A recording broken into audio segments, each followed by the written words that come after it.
This is going to be a video about detailing. This channel, if you're new here, is about small wheel rides of all kinds. I have a Brompton bike, I have a Zooter scooter, I used to have a Birdie bike, I've had several gasoline scooters and at least a dozen other bicycles, so I have lots of experience. If you're interested in this topic, you may want to hit the subscribe button. Also, I review a lot of products on these videos. If you're interested in researching these products or making purchases, I also have a link to that in the description section below. I have long wanted to do a video on how I do the detailing on the bike. It's just amazing to me to see how many people ride expensive frames costing thousands, and they let them get scratched up and rot, and they never even wipe them clean, let alone detail them in any way. So recently I was caught in a drizzle. It wasn't even a real rain. I was north of Manhattan and took about, I would say, 15 miles I had to ride back to Manhattan in this drizzle. It wasn't very wet in the sense that I wasn't drenched in the rain, but as you can see, there was fall foliage all over the place, so I had dirt, mud, and leaves and twigs all over the bicycle. Everything was covered with this wet slime and plant matter and everything. So I thought this would be a good opportunity to share some of my detail expertise, which I actually started developing with the car. I used to drive cars around New York City for about 12 years. So some of the ideas and methods that I use are from the car world. There is really no difference, in my opinion, between owning a bicycle that costs $4,000 or $5,000, $6,000, as opposed to owning a used car that probably doesn't cost that much more. So here is how I do it. All of my bikes are always kept in the house. I live in a Manhattan apartment. It's not huge, but it has a foyer area where I have a cheap cotton rug. As you can see, it's very easy to vacuum it clean. I can clean the bicycle over this rug, and when it gets really dirty or oily, I can just toss it in the laundry. It's 100% cotton piece I got for very little money from IKEA, so I don't care about it being stained or torn or whatever. And so the first step with the bike is you just bring it in, and when you got really wet, it's best to leave the bike to dry. In this case, I left the bike to dry overnight, so I had a lot of dirt on it, a lot of leaves and mud and everything, but at least it was dry, which means the vacuum cleaner is going to have an easy time picking it up. And as you can see, just by vacuuming it, it already looks a lot better. I haven't even touched it with any chemicals. And if people just vacuum their bikes after a long ride when they got dirty, they would already look a lot better. But obviously that's not enough. This is just the beginning. The second phase of the project is to wipe the entire bike frame, tire, even the chain, everything with a wet wipe. The wet wipe is a piece of clean cotton fabric, which could be anything, an old t-shirt or some old sheets or pillowcases that you have. It just has to be clean and it has to be cotton. If you use anything artificial with polyester or some other petroleum-based threads in it, it's going to scratch up the clear coat, and it may even scratch the metal. Over a long run, if you keep on rubbing it in, it's going to scratch it up. Even wool I would not use. I only trust cotton. This is 100% pure cotton, and I have enough old used t-shirts and sheets that I can slice up for this work. As you can see, I clean and wipe absolutely everywhere, but it leaves a kind of watery residue. I'm using New York tap water, which is filled with chlorine, fluoride, copper, rust, and heaven knows what else. So this is really only just to get most of the dirt off. Once you're done, the bike is still going to be spotty. It's going to be filled with these stains and spots that come out of the water. And of course, you might miss some few pieces of dust. Now, one thing that's very important is that I thoroughly clean the tire. And I imagine that the reason I've never had a flat tire with a quality Schwalbe product, while everybody else I know had flats, is because I wipe clean the tire every single day. When I ride, I wet wipe the tire, and that allows me to check all of the areas. A lot of the people out there who leave a little bit of mud or dirt on the tire are risking some little sharps causing some damage. And you leave the dirt on, and then you ride days on end, you ride again and again, and slowly but surely those teeny tiny sharps that are in the mud and the dirt are going to eat their way into the tire, and that's why somebody could get a flat tire with a Schwalbe Marathon. I have no idea how somebody could get a flat tire with a Schwalbe, especially with the Marathon with a very thick Kevlar in it. I used those tires for many years. I never had a flat. Even with this racing tire, you can see that it's a completely smooth tire with no tread on it. It has a decent Kevlar belt in it, but that's about it. I've had it for over a year. The same tire that you see here, and I never had any trouble. I ride all over in bad neighborhoods, even off-road with this tire, and look at it, no problem at all. Step 3, when I'm done wet wiping, I come back with a dry cotton cloth of the same type, but it's absolutely dry, and I go over the entire bike again. The main purpose of this is to dry the metal and hard components as much as possible, because I'm going to be applying various products here, and applying them without everything being dry is just not going to work. You don't want water to be mixed with your wax or whatever you're going to be using. Once you have made sure that the metal, the frame, is really dry, you can start using product. And you have to use a product that was made for the kind of surface that you have.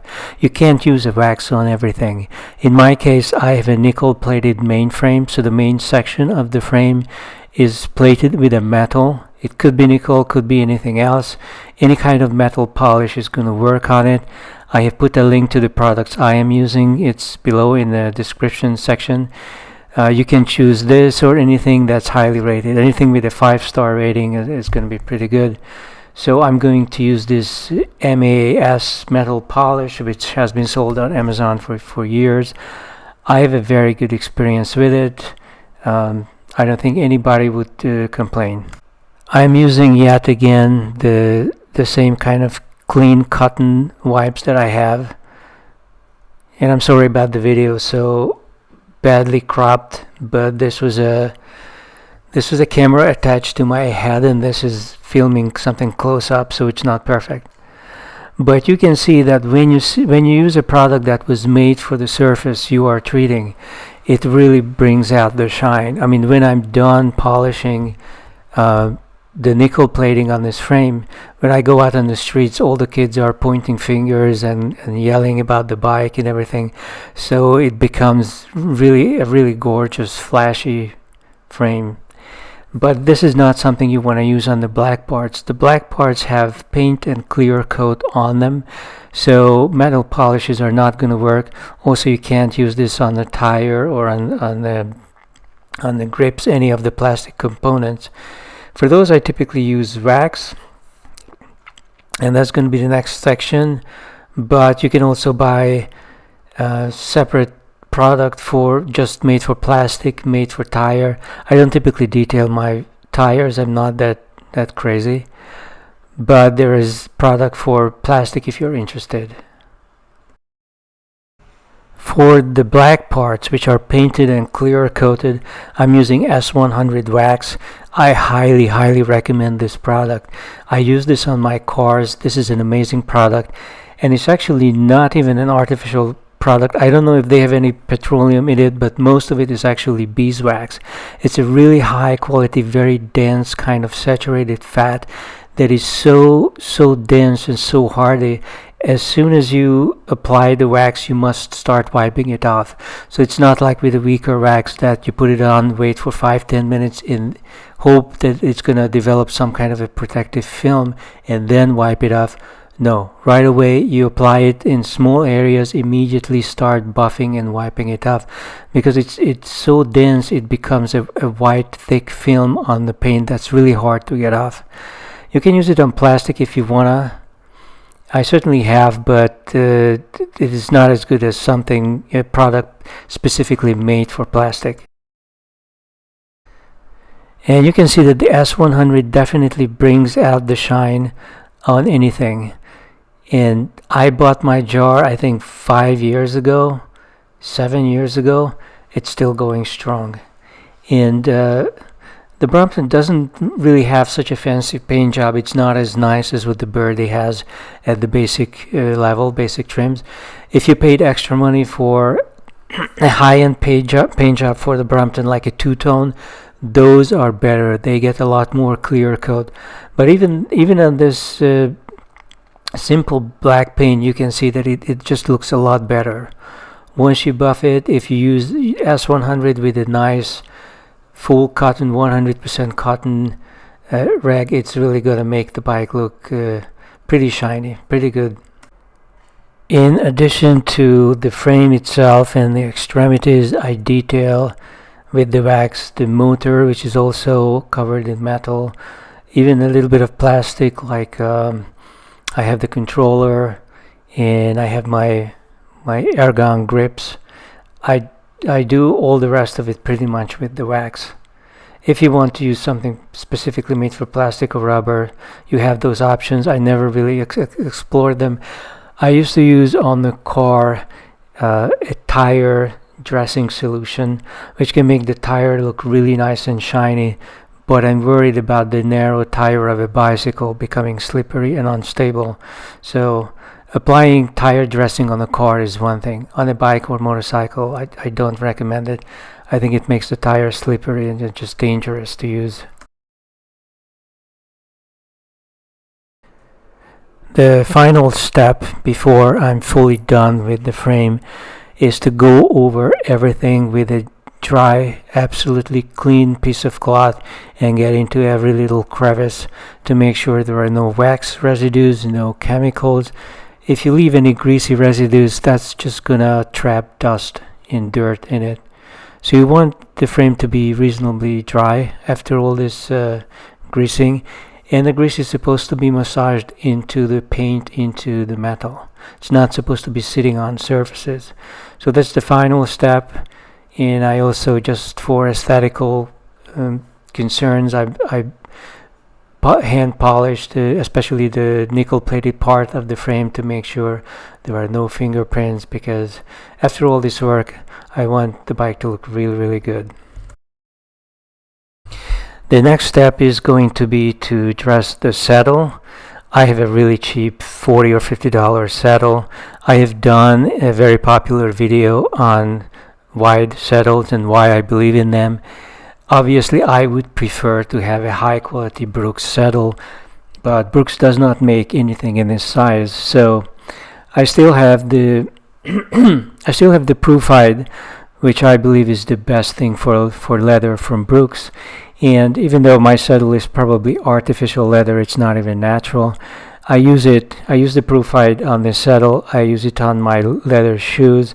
I have a leather covered office chair. I have a jacket. All of these leather things that I have, I use the Brooks on because I think it's just a superior product. Again, I put a link into the link section. Check it out. The detailing of the saddle is a very straightforward process.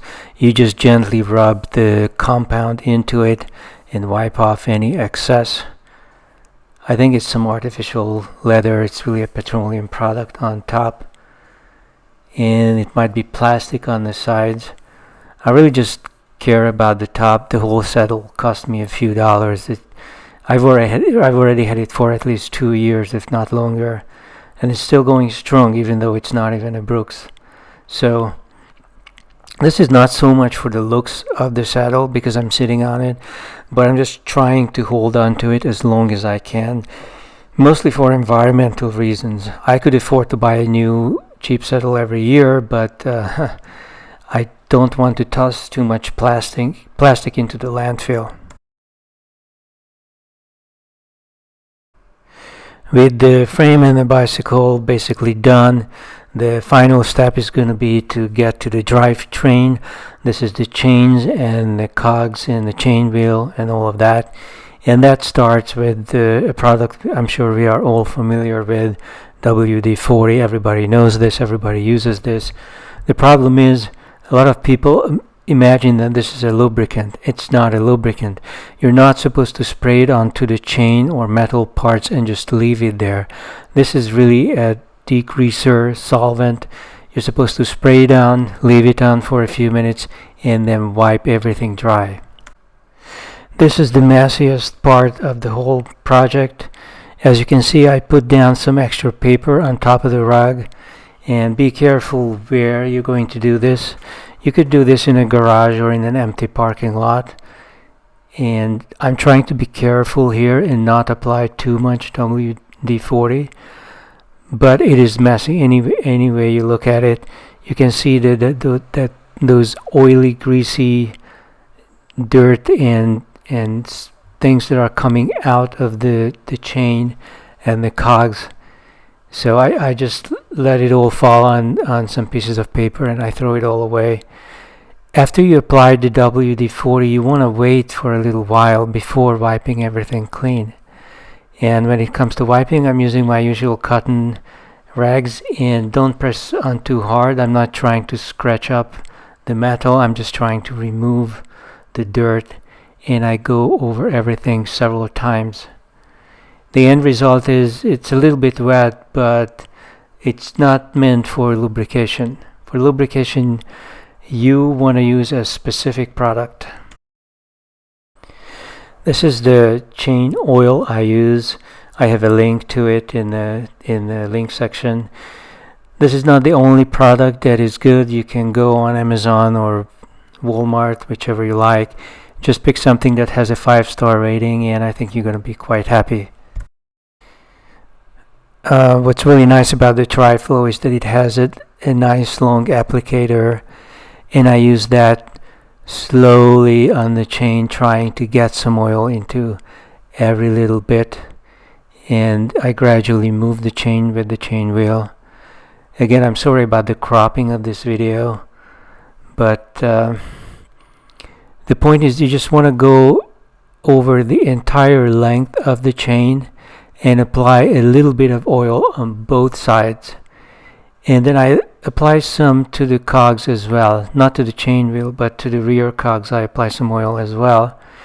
And then I turn the chain to make sure that the oil goes everywhere.